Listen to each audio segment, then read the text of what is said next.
নমস্কার বন্ধুরা, কেমন আছেন সবাই? আজকের নতুন একটি ভিডিওতে আপনাদের সবাইকে স্বাগত জানাই।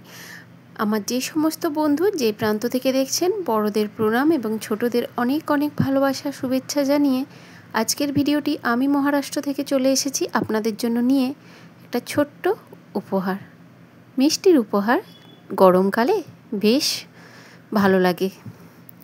তো কী সেই উপহার, সেটা দেখে নেওয়া যাক। আজ বানাবো যত্ন করে ফালুদা রেসিপি। ভালোবাসা দিয়ে মিষ্টি একটা রেসিপি আপনাদের জন্য নিয়ে এসেছি। তার জন্যই প্রথমে বানিয়ে নিতে হবে একটু জেলি। আমি রেডিমেড যে মিক্সগুলো পাওয়া যায় স্ট্রবেরি ফ্লেভারের জেলিটা নিয়ে এসেছি। এতে কোনোতে দুটো প্রিমিক্স থাকে, আবার কোনোটা একটা থাকে। আমার এতে একটাই ছিল। আমি ওটাকে 400 ml, ওই প্যাকেটের মধ্যেই লেখা আছে কতটা পরিমাণ জল দিয়ে বানাতে হবে। আমার এতে লেখা ছিল 400 ml, তো আমি 400 ml থেকে একটু কম দিয়েছি, কারণ 400 ml পুরো দিলে জেলিটা একটু পাতলা টাইপের হয়ে যায়। সেই জন্য আমি একটু কম দিয়ে নিয়েছি। বিশ্বাস করুন, জেলিটা খুব সুন্দর হয়েছে। এটা ছিল স্টেপ নাম্বার 1। একটু 4 থেকে 5 মিনিট কন্টিনিউয়াসলি নেড়ে নেড়ে ফোটাতে হবে। ফুটে গেলে রুম টেম্পারেচারে থালায় ঢেলে নিয়ে ওটাকে সেট হতে দিতে হবে। ব্যাস, এটা হলো জেলির প্রিপারেশন। আর এবার হবে যে ফালুদার যে ওতে যে ডিপিংগুলো দেয়া হবে সেইগুলো সবজা সিডস, এটাকেও ভিজিয়ে রেখে দিলাম। বেশ কিছুটা টাইম লাগে ভিজতে, যতক্ষণে আমার জেলি সেট হবে ততক্ষণে ওটা ভিজে যাবে। এরপরে বানিয়ে নেব ফালুদা সিমই। ফালুদা সিমই কীভাবে বানাবেন? 1 কাপ আমি কর্নফ্লাওয়ার নিয়েছি। ওতে প্রথমে ওই কাপের মাপেই 1 কাপ জল দিয়ে ভালো করে গুলে নেব ওটাকে। কেউ চাইলে এখন ওতে চিনি অ্যাড করতে পারেন, যেরকম মিষ্টি খেতে চাইবেন সেই রকম স্বাদ অনুযায়ী 2 থেকে 2.5 চামচ চিনি মেশানো যায়। এরপরে ভালো করে গুলে গেলে আমি এতে আরও 1.5 কাপ জল মেশাবো। মোট আমার টোটাল 2.5 কাপ জল হয়েছে এতে। তো কিন্তু আমি এখানে চিনিটা মেশাচ্ছি না, তার কারণ আপনাদের পরে বলছি, সেটা শেয়ার করছি। আমি এতে চিনি না মিশিয়েই শুধু ঘোলটা, কর্নফ্লাওয়ারের ঘোলটা যে বানিয়ে নিয়েছি ওটাকে এবারে কড়াইতে দিয়ে কন্টিনিউয়াসলি নাড়তে হবে, যেন তলায় লেগে না যায়। আর ওটা আঁচটা থাকবে একদম ধিমি আঁচে, বেশি জোরে আঁচ দেওয়া যাবে না, তাহলে তলায় লেগে যেতে পারে। একদম ধিমি আঁচে একদম ভালোভাবে কন্টিনিউয়াসভাবে নেড়ে যেতে হবে। নাড়তে নাড়তে দেখতে পাবেন বেশ ওটা ট্রান্সপারেন্ট কালার হয়ে আসছে, আর বেশ একটু থকথকে ব্যাপারটা জিনিসটা হয়ে আসছে। হ্যাঁ, যেটা বললাম, আমি এখানে চিনি কেন মেশাই না, এই যে দেখুন থকথকে ব্যাপারটা হয়ে আসছে। আর কিছুক্ষণ নাড়লেই হয়ে যাবে এটা। তো এটা একটু মোটা পাত্রে বানালেই ভালো, ননস্টিকের। কিন্তু আমার কাছে সেরকম খুব যে মোটা পাত্র ছিল তা না, ননস্টিকের এই পুরনো কড়াইটা ছিল, ওতেই বানিয়েছি। দেখুন ট্রান্সপারেন্ট কালারটা এসে গেছে। আর এই যে আমি এখানে ব্যবহার করছি ইয়েলো কালারের sugar syrup, lemon yellow colour. এটা আমি একটু ফুড কালার অ্যাড করেছি, একটু লেমন হালকা কালার আসবে লেমনের, সেই জন্য সেমইটা আমি একটু কালারফুল চাইছিলাম। তো আমি চিনির রস প্রথমে একটুখানি সিরাপ বানিয়ে নিয়েছি, আর ওতে ফুড কালার অ্যাড করে দিয়েছি। এটা আমি শেষে দিয়ে আরও 5 থেকে 6-7 মিনিট একটু ভালো করে কন্টিনিউয়াস নেড়ে নেব। তাহলে আমার কালারটাও ভালোভাবে অ্যাড হয়ে যাবে, আর চিনির সিরাপটার মধ্যে চিনিও অ্যাড হয়ে যাবে। ব্যাস দেখুন, এবার একটু নাড়তে নাড়তে এবার বুঝতে পারবেন, যখন হাতাটা আমি ঘোরাবো ওই ব্যাটারটা না ওই চামচেরই আশপাশে ঘুরতে থাকবে, আর ছেড়ে যাবে না। এই যে দেখছেন এইভাবেই ঘুরতে থাকবে, ছাড়বে না। এই অবস্থাতেই আপনার কাছে যদি কোনো ঝুড়ি বানানোর মেশিন থাকে না, যে হাতে করে ঘুরিয়ে বানায়, ওই মেশিন থাকলে তো কোনো কথাই নেই। কিন্তু আমার কাছে ছিল না। তবে এটাকে গরম গরম বানাতে হয়, তো প্লাস্টিকে বানানোটা খুবই রিস্কি। কিন্তু আমার কাছে যেহেতু মেশিনটা ছিল না, আমি একটু রিস্ক নিয়েই নিয়েছি। গরম গরম জলের বোতল কেটে নিয়েছিলাম, ওতেই দিয়ে আর মুখটাকে ফুটো ফুটো করে গোল করে নিয়েছি, দিয়ে সেমইটা বানিয়ে নিয়েছি।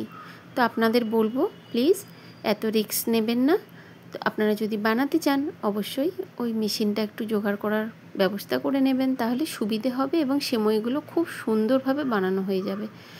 তো এখানে আমাকে একটু স্ট্রাগল করতে হয়েছিল, যেহেতু গরম প্লাস্টিকের বোতল। তো কিন্তু সেমাইগুলো খুব সুন্দর হয়েছে। আর হ্যাঁ, ওই ব্যাটারটা রেডি করার আগে কিন্তু আপনাকে এই বরফের জলটা ফ্রিজে সেট হওয়ার জন্য রাখতে হবে, বা কিছু বরফের টুকরো আপনি জমিয়ে নেবেন আগে থেকে, তারপরে সেটা জলের মধ্যে দিয়ে ওটা রেডি করে রাখবেন জলটা, যাতে ওই ব্যাটারটা রেডি হওয়ার সাথে সাথেই আপনি ওই জলের মধ্যে সেমাইটা বানিয়ে নিতে পারেন।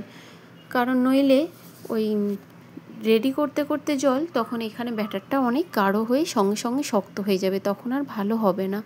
সেই জন্য আগে থেকেই ওই বরফ দেওয়া জলটা রেডি করে নেবেন। আর এই যে আমার সমস্ত রেডি হয়ে গেছে। আইসক্রিমটা আমি আগের দিন রেডি করে রেখেছি, এর রেসিপিটা আমি অন্য কোনো ভিডিওতে আপনাদের সাথে শেয়ার করব।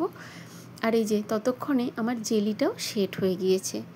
জেলিটা ভীষণ সুন্দর হয়েছে, খেতেও খুব সুন্দর হয়েছে।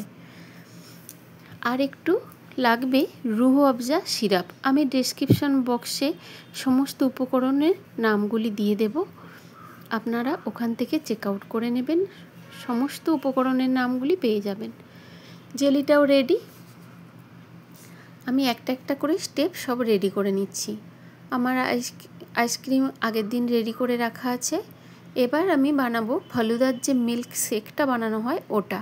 আমি দিয়ে দিচ্ছি বেশ 10-12টার মতো আমন্ড, 15টা আছে, গুনতির একটু কম বেশি হলে ক্ষতি নেই। কয়েকটা কাজু, ওই 10-12টার মতো কাজু দিয়েছি। 4-5-6 পিস দিয়েছি আখরোট দিয়েছি। আর ওতে 1 থেকে 1.5 চামচ কর্নফ্লাওয়ার দিয়েছি। আর যাদের কাছে ভ্যানিলা পাউডার থাকে 1 চামচ ভ্যানিলা পাউডার অ্যাড করতে পারেন। আমি এখানে ভ্যানিলা পাউডার অ্যাড করতে পারি না, আমার কাছে ছিল না, যেহেতু আমি এখানে ভ্যানিলা এসেন্স ব্যবহার করেছি। 2-4 ফোঁটা দুধে দিয়েছি। আর এর সাথে অ্যাড করে দেব 2-4 চামচ চিনি, যেহেতু দুধটাও তো একটু মিষ্টি চাই, সেই জন্য প্রত্যেকটা জিনিসেই পরিমাণ মতো চিনি দিয়ে দিতে হবে। তো আমি এখানে 2 চামচ মতো, ওই কফি কাপের মেজারমেন্ট অনুযায়ী একটু বড় কাপ হয় কফি কাপগুলো, 2 কাপ দুধ নিয়েছি, ওতে 2 চামচ থেকে 2.5 চামচ চিনি দিয়েছি, যেটা নর্মাল খাওয়ার চামচ হয় আমাদের। ওই চামচে 2-2.5 চামচ চিনি দিয়ে ওই প্রিমিক্স পাউডারটা প্রথমে মিক্সচারে মিক্স করে বানিয়ে নিয়েছি। ওই প্রিমিক্স পাউডারটা আমি এবার এই দুধের সাথে অ্যাড করে দেব 2 থেকে 2.5 চামচ। কারণ আমি এখানে অল্প পরিমাণে বানিয়েছি, যদি বেশি পরিমাণে বানানো হয় 1 গ্লাস বানাতে গেলে ওই 1 চামচ মতো দিলেই হবে। তো আমি এখানে 2 থেকে 2.5 গ্লাসের মতো বানাবে ফালুদা, সেই রকম অনুযায়ী দুধ নিয়েছি। তো সেই জন্য আমি এখানে 2.5 চামচ মতো এই প্রিমিক্সটা ব্যবহার করেছি। আর দিয়েছি একটু ভ্যানিলা এসেন্স, দুধে দিয়ে দিয়েছি 2 থেকে 3 ফোঁটা, বেশি না। দিয়ে দুধটাকে কিছুক্ষণ ফুটিয়ে নেব। ফুটিয়ে নেওয়ার পরে বেশি গাঢ় করব না, এটা পাতলাই থাকবে, কারণ এতে তো আইসক্রিম পড়বে, সেই জন্য অলরেডি ওটা গাঢ় হয়েই যাবে। এবার একটু ফুটিয়ে নেওয়ার পর এটাকে একটু নিচে নামিয়ে একটু নেড়ে নেব, যাতে তাড়াতাড়ি ঠান্ডাটা হয়ে যায়।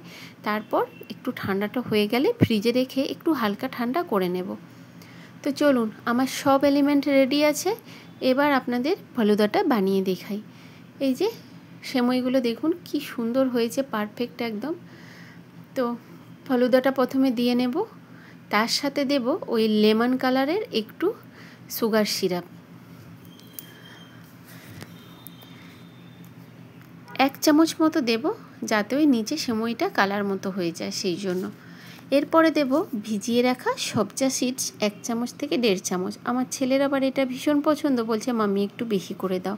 তো আমি একটু বেশি করেই দিয়ে নিয়েছি। ওই জন্য আপনাদের ইচ্ছে খুশি যেমন যতটা পরিমাণে পছন্দ করেন সেই পরিমাণে দিতে পারেন।